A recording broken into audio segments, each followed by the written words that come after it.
Hey, this is Felicia with The Book is Done. I am back for another review. I'm on the road. This is like the fourth one tonight, going on the fourth one. I have one more after this, and then it's gonna be it. So this one right here, Sometimes I Lie by Alice Feeney. Let me tell you something. This book right here, let me just say, I am an Alice Feeney fan. The first book that I read of hers was Rock, Paper, Scissors. I did a review on that. I want to say it was last year, like late last year.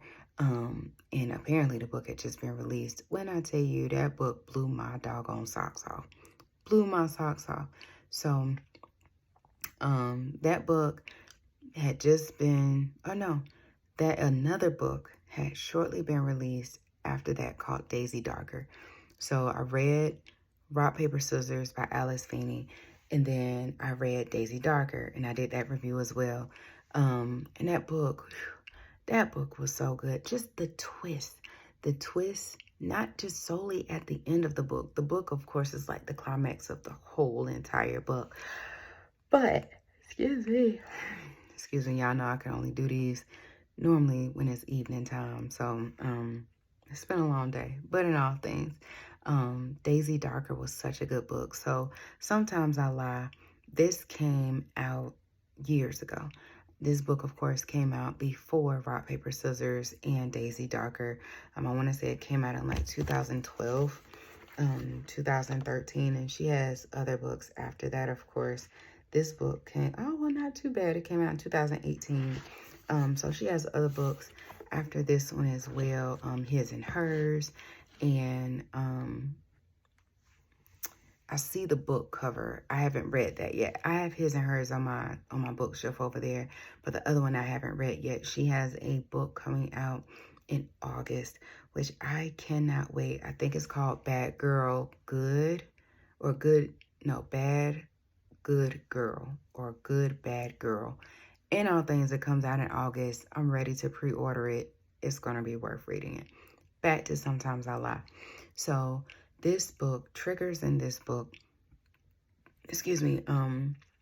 alcoholism, where one is like addicted to alcohol, verbal abuse, sexual abuse, some verbal abuse, and psychological abuse. So those are the triggers of the book. So, I'd like to start it off with something that may not sit well. There is sexual assault in this book as well.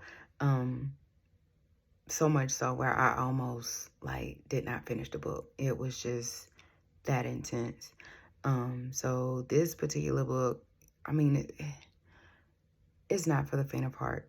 Don't get me wrong. It's not the majority of the book, and it doesn't happen repetitively, but it happens enough throughout the book where you're just like, oh, okay, I need a moment after reading this. So the book starts off with this woman named Amber who wakes up in a hospital. She can't move, she can't speak, she can't even open her eyes. It's like she's just in this coma. She can hear everything around her, but it's like she's stuck in her body. Like she can't do anything. So her sister, she is married. Amber is married, and she has this younger sister. I want to say it's her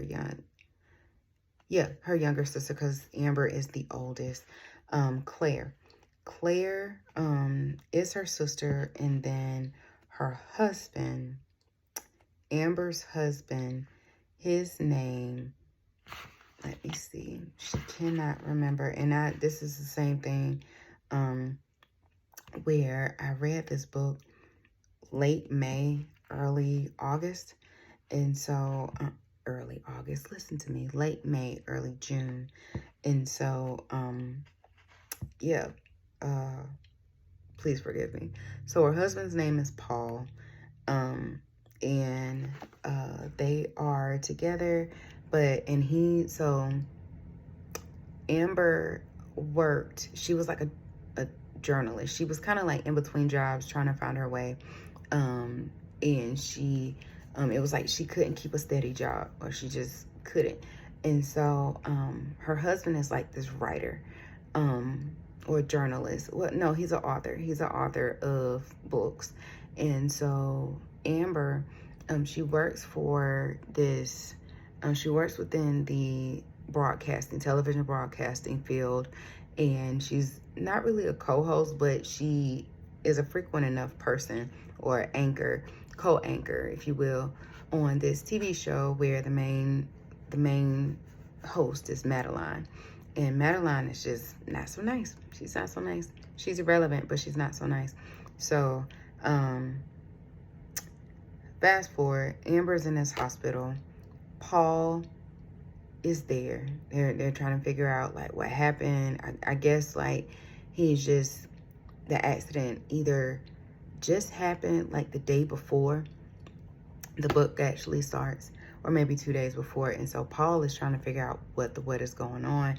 Amber was in an accident so bad that she flew out through the windshield. And technically she should be dead. She's like a miracle. And so she is in this hospital bed. Paul is there. He's there for support. Paul and Claire, they seem to be growing distant because he was upset at her. She couldn't keep a steady job. He's like a struggling writer, if you will.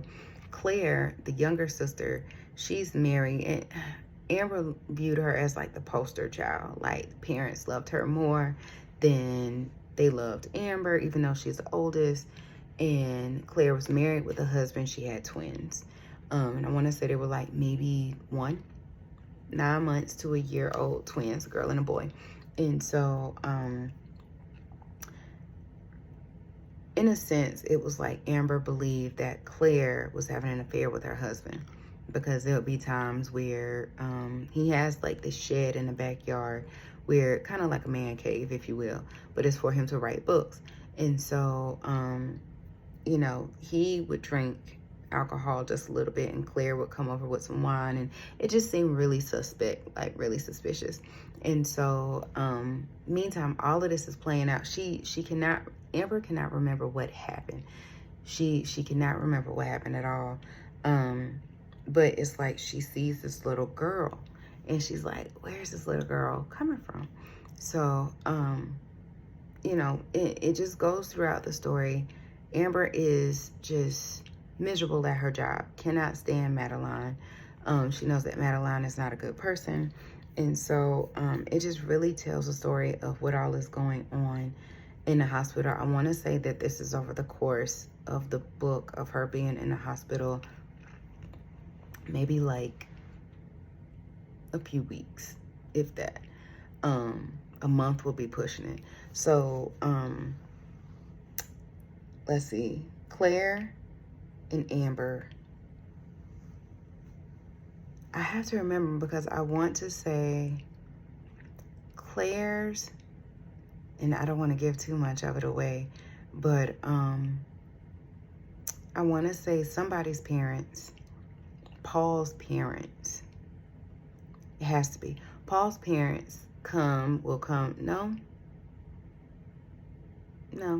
it is Claire's parents. Claire's parents. No, it isn't. I'm so sorry going back and forth. You got to read the book. You got to read the book. It was so good. And I say that because I want to say it was Paul's parents that were coming in to visit with him. I don't feel like that's accurate though, because it's a part in there where it said that, like, where Amber said that her dad really wasn't too fond of Paul. It'll come to me, but in all things, I'm so sorry. This is not a great review. But in all things, you know, throughout the book, there is this random but important character named Edward, who was like an I don't even want to say an ex-boyfriend, but like an ex-fling, if you will, of Amber. And Claire didn't take to him too much. So, in all things, just, this book was just so, I don't want to say it was all over the place, but it, like, with this particular book, Alice Feeney goes between then, now. So then was like 11 years ago. Now is like, you know, Thanksgiving of like 2019. So it goes back, and I believe that Amber is like, now she's like 17, no, 27, 28. In all things, when it goes back, it's like she's like an 8, 9-year-old girl. So in all things, Sometimes I Lie, it was a okay book, and it almost hurt my heart because Alice Feeney is Alice Feeney, like she's amazing. But I would say that this book was like a strong 3.5, maybe 4. Like, it was like, it all came together. Don't get me wrong. Towards the end, it all came together, but then it was just like, all right, I get it. But at the same point in time, it was missing a little something. So, okay. Maybe that's why I get it, because it finally just clicked to me. Sometimes I Lie is her first book. That's her debut book. So maybe it was just like, when I caught on with Alice Feeney, she was like in her 4th, 5th book. Like 4th book release, 5th book just dropped type thing. So she is like up there. But being that this was done in 2018, not to say that she was finding a way, but definitely catching her flow in comparison to Rock, Paper, Scissors, and things of that nature. So I would definitely say to go and check it out. I am so sorry. It's like my nose is just itching. I don't know what's going on. I promise you my hands are clean. But go check it out. Alice Feeney, Sometimes I Lie. Go and give it a whirl. See what your thoughts are. Normally, I keep almost, I would say 99% of the books that I read. This one may be going to the bookstore. Because I was a fan, but I wasn't. Yeah, I was a fan, but I wasn't. So, in all things, this is Felicia with The Book Is Done. What's next? What's next is Verity by the Coho. See you soon.